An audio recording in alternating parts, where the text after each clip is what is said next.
Good morning and welcome to the 445 Productive Through Joy show with your host and your boy, Dr. Michael Datcher. The show airs each weekday morning, hella early, early AF, here at 4:45 a.m.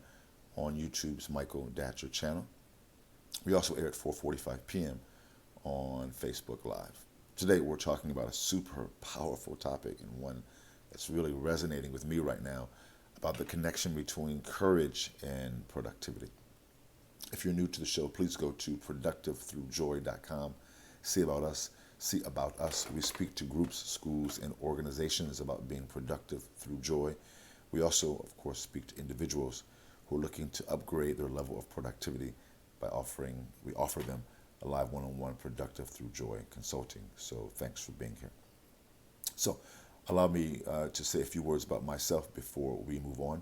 Again, this is your host and your boy, Dr. Michael Datcher. I'm the author of the New York Times bestseller, Raising Fences, which was a Today Show Book of the Month pick. That book's film rights were optioned by the actor, Sammy Hughes,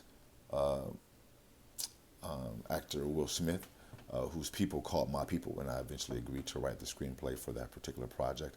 I'm also the author of the acclaimed historical novel, Americus, which is set 13 miles from Ferguson, where Michael Brown was murdered, and the conflagration that ensued happened there as well. That book just came out on Third World Press. Very excited about it. Looking forward to having that book come to you by having me come to you. The book tour look for me this summer and throughout the fall all over the country, reading from that book. Probably in a town near you. You can go to michaeldatcher.com to start receiving those dates. Also, just on social media. What else? Oh, I am also the current president of the board of the World Stage, which is a 501c3 nonprofit here in Los Angeles. We are an arts and literature organization, 7 days of programming for the youth, for adults, really powerful in Leimert Park, the African American Arts Enclave here in Los Angeles, just off Crenshaw Boulevard. You can go to theworldstage.org to learn more about that nonprofit. My educational background is UC Berkeley as an undergraduate.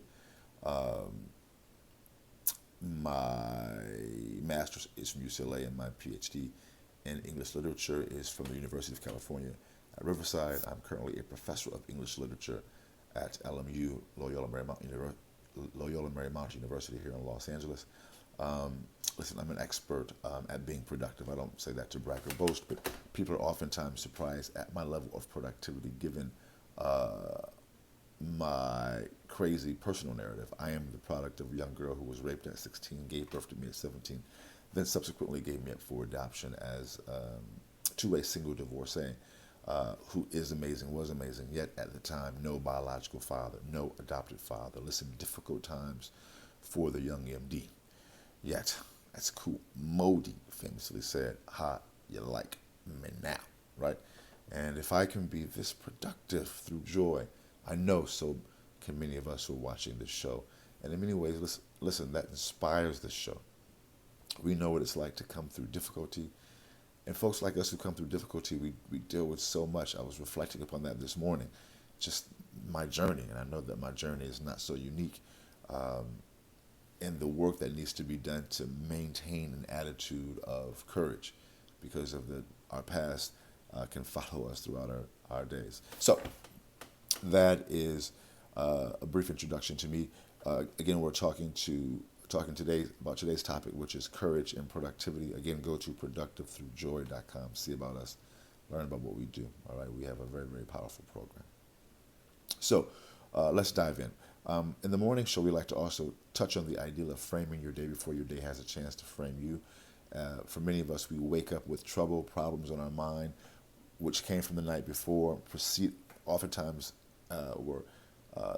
those problems were introduced into our sleep and dream state, follow us throughout our day once we wake up, and we find ourselves having weeks and even months, even years for some of us, with our lives day to day being defined by our problems and the stress that comes with that particular lifestyle is debilitating. As we know, stress breaks down the human body and also the human mind. It's devastating. So we help individuals deal with that idea, that problem, that situation by using ritual. Ritual can be defined in this context by saying it's doing the same thing at around the same time by doing the same thing at around the same time in a ritualized manner. So let me give you my brief morning ritual to serve as an exemplar to make this point, which is really important and very clear. So in the mornings I wake up at 3:30 a.m., including this morning. I read a couple usually spiritual books, spiritual indoor business books. I do our show right now at 4:45 a.m. At 5, I work on my current novel until sunrise. At sunrise, I go to the beach and meditate and pray. I live here along the coast in Venice Beach, California. So I bring out my drum, I meditate, I pray. It's a really, really powerful time. I come back, work on my book for a while longer, then go back to the beach to run up the coast all the way past Santa Monica's Pier, run all the way back to Venice here to go to my gym, Gold's Gym. And so by 10:30 or so, I'm feeling amazing. My body is being flooded with endorphins, and that endorphin release gives me a sense of euphoria, which I then leverage to move myself towards my goals and objectives. We're not saying do what I do. We're saying do what you do, and we help individuals do just what they do. All right. So I'm reading 3 great books now. One is called Owning the Moment, which is a book about doing just that thing. One is called The Nag Hammadi Reader, which is a book of ancient 2nd and 3rd century, primarily some 1st century Gnostic spiritual texts, which is a really powerful book. I'm also reading a book called Cash in a Flash, which is a very powerful book about. It's a combination of kind of spirituality and product and entrepreneurial strategies. That book is really powerful. So from those three books, I extract some wisdom, which I call the morning chant. So today's morning chant is: as a meditating natural mystic, I am courageous enough to live like I deserve abundance in all areas of my life. All right. So I think about that idea throughout the day, and then I also create the morning and afternoon shows based upon that particular concept. So,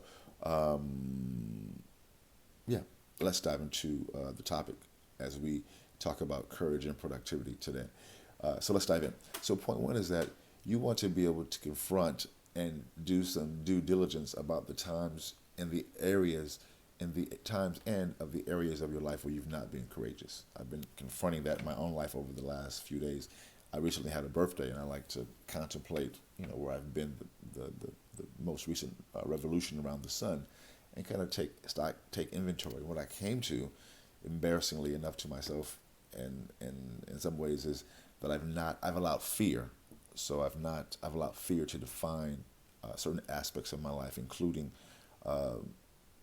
from my childhood and up until recently, all right, and to acknowledge that has been difficult because I like to pride myself on my strength and my power, and I had to really confront some areas of my life where I was caving to fear and not being courageous. Courage is not the absence of fear. Courage is the confrontation of fear, right? Is the confronting of fear. And so I really had to deep dive and see the ways in which I've allowed fear to define a narrative. So that was a difficult, and I'm still going through that process now. That doesn't feel so good going through it, but as I come out of that process, it feels pretty good to be dealing with it. So, but we encourage that. So we help people really have some honest reflection, which goes into point 2. As you begin to confront yourself, doing really deep and honest and replete self-interrogation, you can begin to identify strategies to become more courageous. And one strategy that we see is being able to have a group you can really talk to about where you're really at, right? The Bible talks about it, if you believe in that text, about being a confessor, but there's many other texts as well. We call it the mastermind, which we'll get to a later show, which goes into point 3. Once you can begin to be honest about where you're at, you can begin to then have powerful abundance and be more courageous. Boom. That's all for today's show. Go to productivethroughjoy.com. Thanks for being here. We'll see you this afternoon at 4:45 p.m. Until then, following this teaser. Let's talk about it and be about it. Deuces.